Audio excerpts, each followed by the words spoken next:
Aliwahana, Sapardi, Djoko Damono. Sebermula adalah bunyi.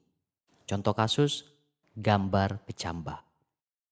Di bidang musik, usaha untuk menangkap bunyi dan mengawetkannya dalam aksara menghasilkan not angka dan not balok dengan segala tanda yang diperlukan untuk memberi petunjuk bagaimana cara menyembunyikannya kembali.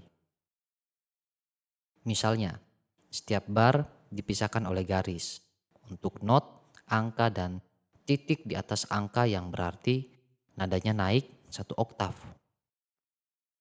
Dalam not balok ada 5 garis horizontal untuk menempatkan gambar-gambar yang mirip kecambah itu persis di garis, di atas garis atau di bawah garis. Gambar kecambah itu pun bisa kosong atau diisinya untuk menunjukkan nilai sebuah nada. Tata cara penulisan yang rumit itu memang harus dipelajari agar kita bisa membacanya. Namun not balok, penempatan kecambah itu menentukan kunci yang dipergunakan dalam musik. Bisa F, atau E, atau C. Tinggi rendah nadanya sudah ditentukan. Kalau keliru atau meleset membaca, bunyi alat musik atau suara kita dianggap fals atau sumbang. Kalau tidak dimainkan, gambar itu tetap hanya menjadi sederet simbol kertas, bukan musik. Begitu kata Howard pada tahun 1957. Jadi, sumbang atau tidaknya suara kita ditentukan oleh gambar. Padahal mula-mula gambar itu dimaksudkan untuk mewakili bunyi yang tentunya juga mencakup yang dianggap sumbang.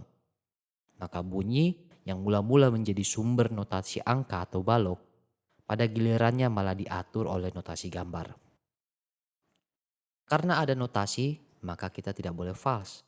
Padahal, bukankah suara fals sama saja dengan yang tidak fals? Kalau kita memukul-mukul gelas atau piring, bunyinya yang dihasilkan bisa saja juga fals, bukan? Apakah bunyi semacam itu keliru atau fals? Apa ukurannya? Jadi, pada akhirnya gambar yang berupa angka atau kecambah itu telah menentukan tata cara membaca dan menentukan nada. Bunyi fals tidak boleh ambil bagian, padahal nyata-nyata ada. Bahkan orang yang menulis buku ini dan yang sedang membaca tulisan ini mungkin lebih sering menghasilkan bunyi fals daripada yang sesuai dengan not balok atau angka.